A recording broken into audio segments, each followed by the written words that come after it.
Sa lahat ng mga kapwa ko OFW, makinig ng mabuti, magalit na ang magalit, pero real talk ito. Bakit halos sa mga OFW sa Pilipinas, no, o nagpunta na ibang bansa para magtrabaho ng 7 taon o 10 taon, bakit pagbalik nyo sa Pilipinas, mahihirap pa din kayo? Ito masakit ito pakinggan, pero reality ito. Tayo mga OFW, nag-ibang bansa tayo para ayusin natin ang buhay natin at pagandahin ang future ng buhay natin at buhay ng pamilya natin. Hindi tayo nagpunta ng ibang bansa para maging OFW para suportahan ang pamilya ng mga kapatid natin o mga kamag-anak natin. Masakit ang sinabi ni Thailand girl. Masakit talaga yan siya. Lalo na kasi may kakayahan ka pa at may lakas ka pang magtrabaho sa ibang bansa. Palang araw, pag paigod-igod ka na at wala ka na kakayahan magtrabaho sa ibang bansa at naghihirap ka na, dyan mo ma-realize na tama itong sinasabi ko. Kasi guys, ito talaga ang mindset ng mga OFW na hindi ko maintindihan. Bakit pag OFW tayo at pumunta tayo ng ibang bansa,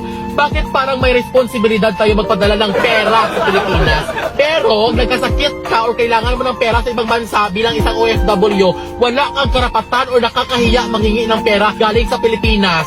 Tama? Kaya nga diba, pag OFW ka, kahit nahirap ka na sa ibang bansa or walang-wala ka na sa ibang bansa, isarili mo na lang ang paghihirap at sakripisyo mo.